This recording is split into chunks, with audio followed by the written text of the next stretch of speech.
I would like to talk about the high courts and the various provisions related to high courts. So, the heading is high courts.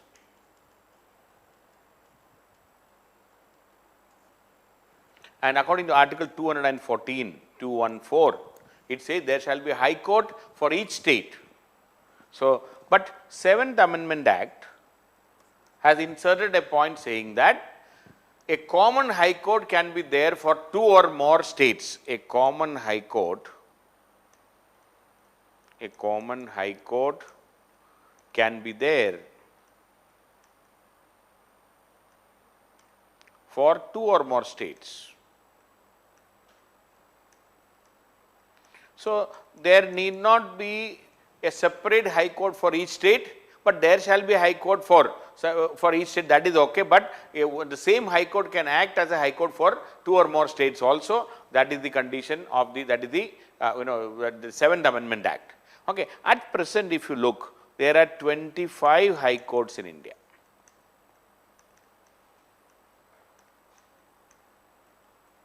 Okay, we have 28 states, then we can say plus 9 union territories. 28 states and 9 union territories are there, but we have 25 high courts. And if you look at that, almost every state has a separate high court. There are a couple of states don't have it. So, in Northeast, for example, Guwahati High Court.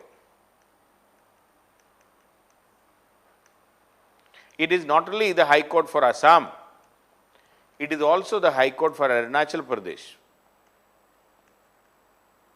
And its one bench is there in Itanagar. Similarly for Mizoram, for Nagaland. So, Guwahati High Court acts as a high court for Assam, Arunachal Pradesh, Mizoram and Nagaland. So, 4 states have only one high court. Similarly, so 3 of them don't have. Then we have Punjab and Haryana High Court at Chandigarh. So, both the states have only one high court, Punjab and Haryana High Court. Similarly, for Goa, it is the Bombay High Court. So, Bombay High Court is for Maharashtra also. So, we can safely say these are the 5 states, we don't have a separate high court. Arunachal Pradesh, Mizoram, Nagaland, Punjab and Haryana only one, and then Goa. So, if out of 28, if 5 states don't have, so it becomes 23, but we are talking about 25. 23 state high courts.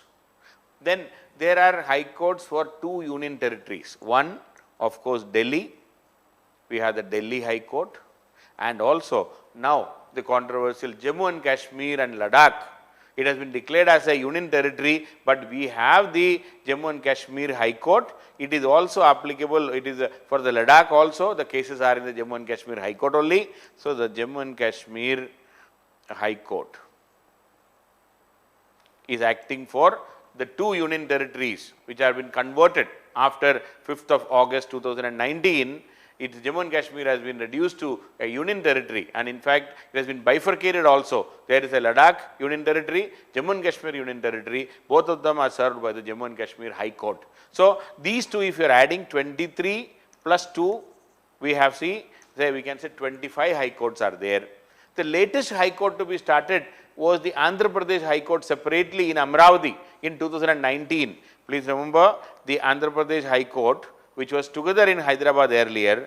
The Andhra Pradesh High Court started functioning in, I think, February 2019 in Amravati. That is Andhra Pradesh High Court. Okay. So, that was the latest to be transferred its location and started functioning in Amravati. Now, if you look at the union territories, Lakshadweep,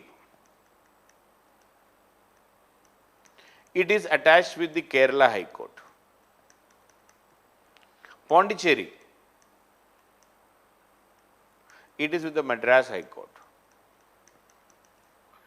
Then Andaman Nicobar Islands, it is with the Calcutta High Court. Goa, of course, Daman and Diu and the Dadra Nagar Haveli all are merged together now. The Daman and Diu plus Dadra Nagar Haveli.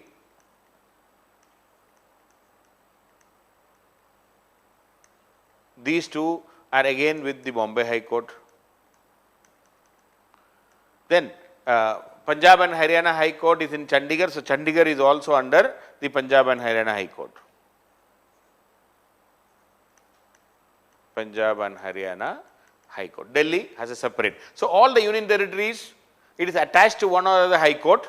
Lakshadweep is with Kerala High Court, Pondicherry with the Madras High Court, Andaman Nicobar with the Calcutta High Court, Daman and Diu, Dadra Nagar Haveli with the Bombay High Court, Chandigarh with Punjab and Haryana. So that is how 25 high courts are there. So please don't forget, sometimes these questions are asked, which are the states not having combination, everything can be asked. In preliminary point of view, this is very important. Now coming to the qualification of high court judges.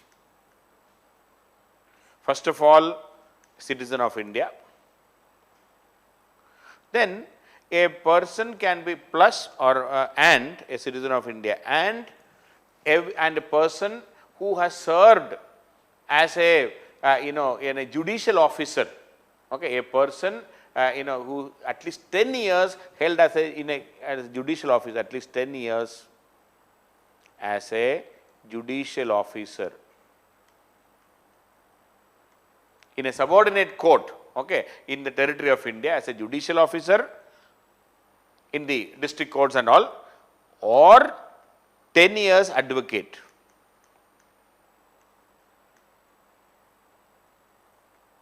In a high court or Supreme Court or anything. Okay. So please remember, a citizen of India and, of course, that is and, then a person who served as a judicial officer for 10 years in the territory of India, or 10 years as advocate in a high court or a Supreme Court, and the high court judges are appointed by the President of India. Please note, appointed by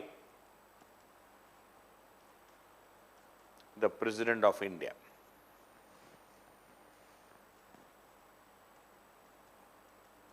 They are appointed by the President of India until they attain the age of 62, up to 62 years of age.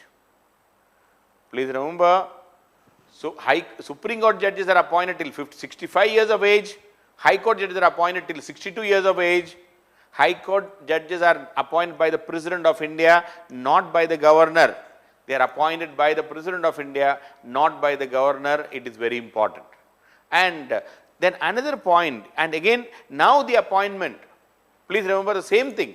The collegium has taken over after the 1993 Advocates on Record Association case.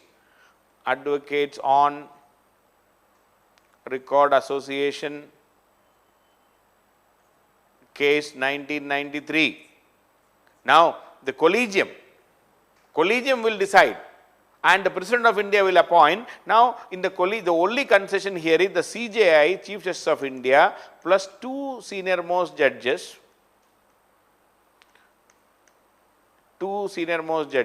having an experience or knowledge about that High Court will be giving the opinion. So, CJI will be taking the opinion from 2 senior most judges having a knowledge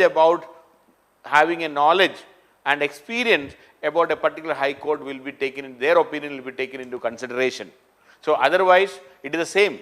And then it was tried in the National Judicial Appointment Commission to take it to that commission, but that commission has been declared unconstitutional by the Supreme Court in 2015.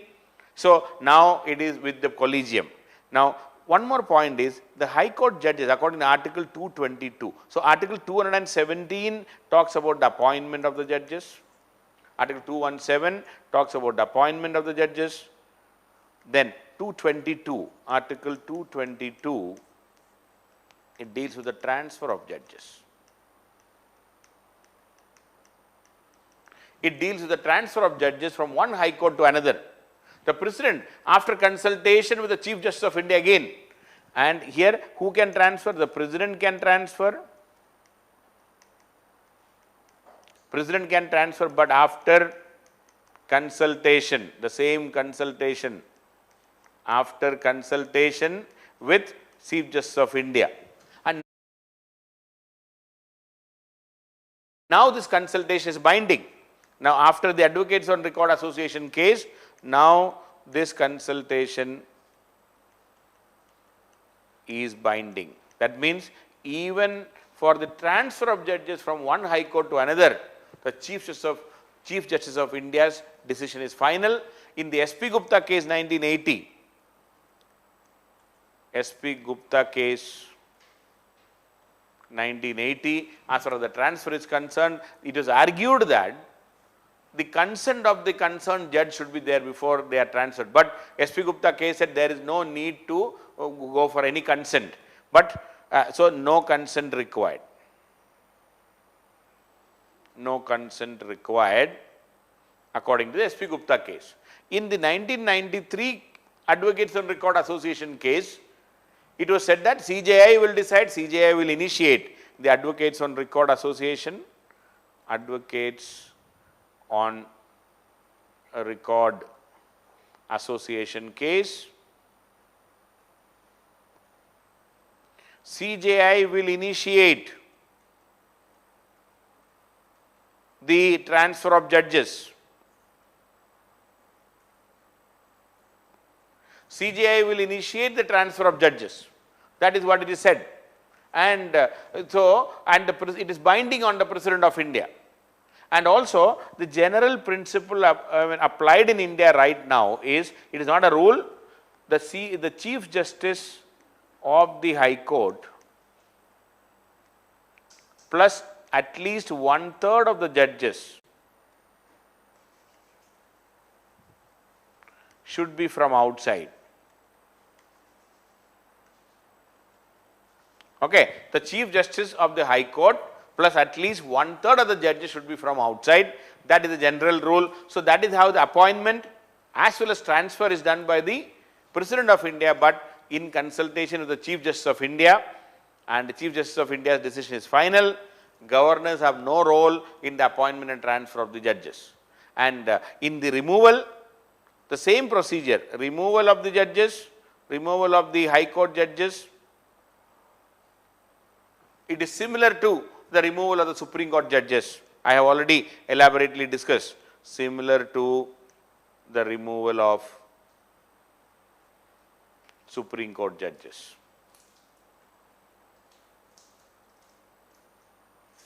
Similar to the removal of the Supreme Court judges. Now coming to a couple of terms, like an acting Chief Justice provision, if the Chief Justice is not able to discharge his duty, or if the Chief Justice is not there, then there will be an acting Chief Justice, normally the senior most. Then there is a concept of additional judge and acting judge. Okay. So very interesting, Article 224, this you should know, Article 224 deals with additional judge and acting judge. So two terms, acting judge. Okay. Additional is if there is, okay, if there is a temporary increase in the business of a high court, and if there are arrears, and if it is the President of India, if it feels that the number of judges of that court is to be increased for the time being, the President can appoint additional judges. So the President can appoint additional judges in case of a lot of backlog, arrears, then additional judges can be appointed. Then similarly, then there is a another concept is the acting judge. So acting judge is very interesting, which is not there in the Supreme Court. If the Chief Justice is not there, if the High Court, the Chief Justice of High Court is not there, meaning he has resigned or he has completed his term and no new appointment, normally one senior judge will act as what you call one senior judge will act as the acting Chief Justice. Acting Chief Justice. Now, since that person, that one judge is acting as the acting Chief Justice, there is a vacancy in that. Okay. So, there is a vacancy. The President may appoint a duly qualified person to act as a judge until a permanent judge resumes his duty. Okay. So, in the vacancy of that senior judge, in the vacancy of the senior judge, an acting judge can be appointed. Acting judge can be appointed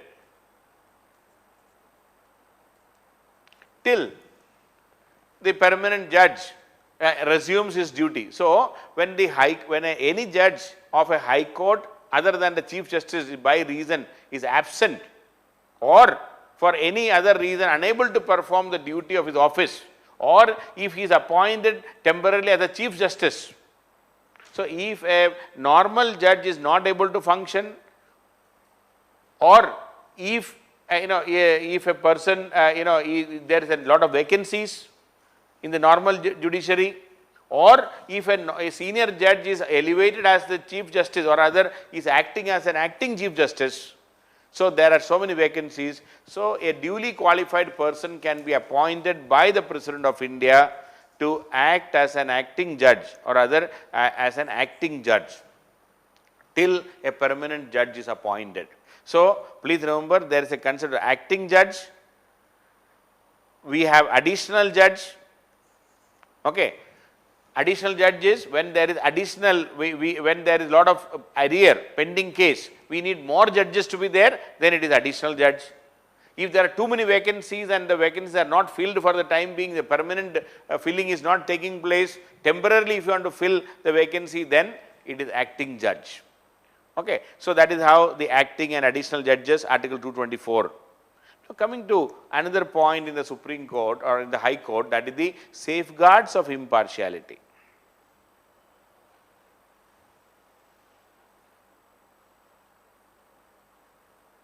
Safeguards of impartiality.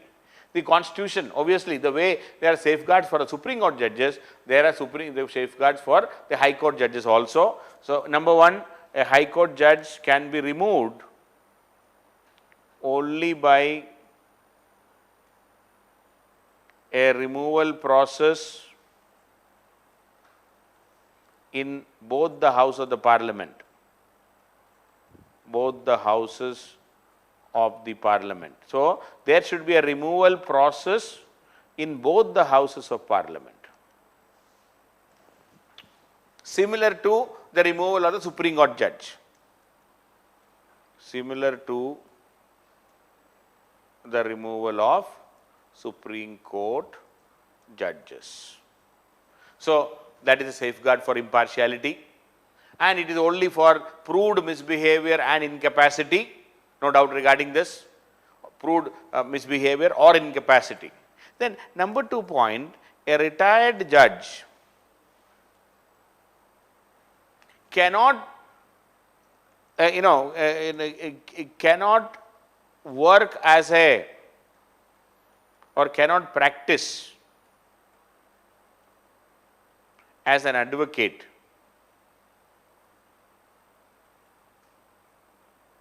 except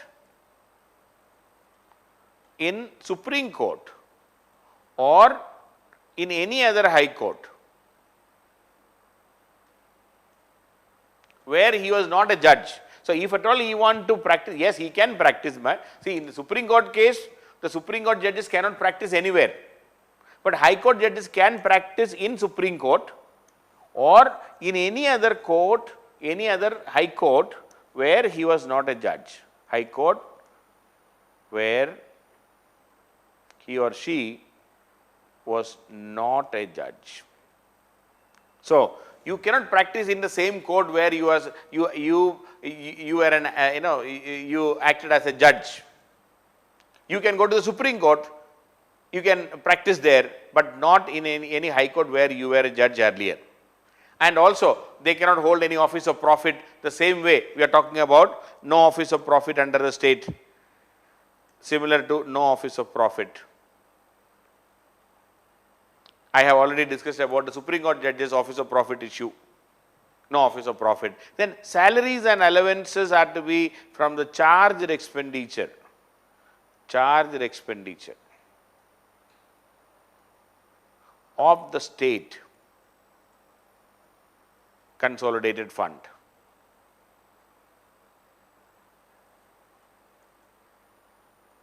Okay, salaries and allowances, please note, salaries and allowances.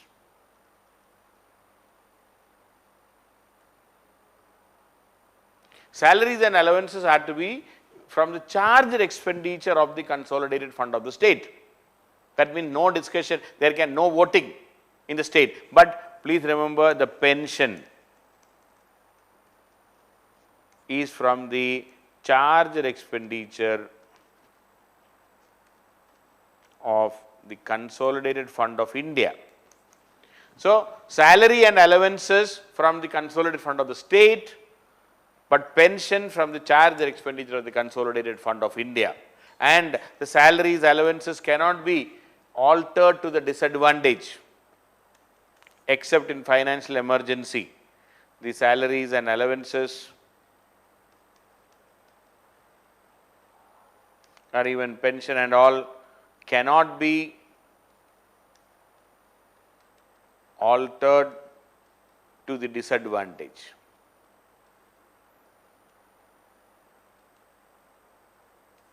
Cannot be altered to the disadvantage.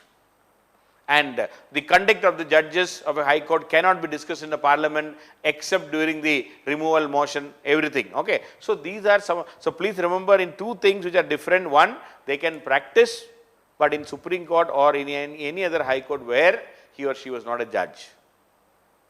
And number two, salaries and allowances from the consolidated fund of the state, but pension from the consolidated fund of India. These are the safeguards to ensure impartiality. Similarly, the union government, union has full control over the high courts. Okay. So the next point I would like to discuss, the union's control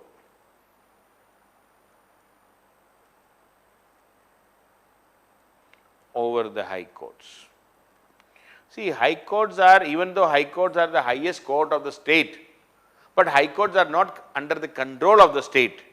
Please remember, appointment of the judges by the president. There can be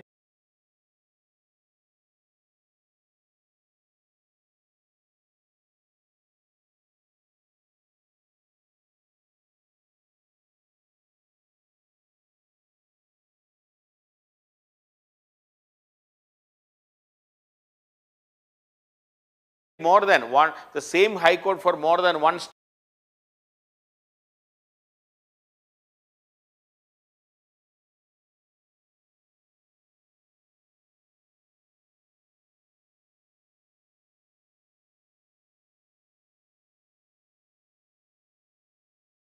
That itself shows that the state has no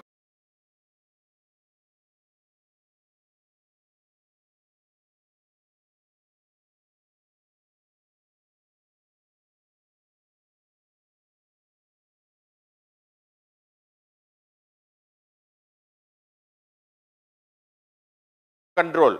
Appointment by the president, removal of a high court judge again by the president, but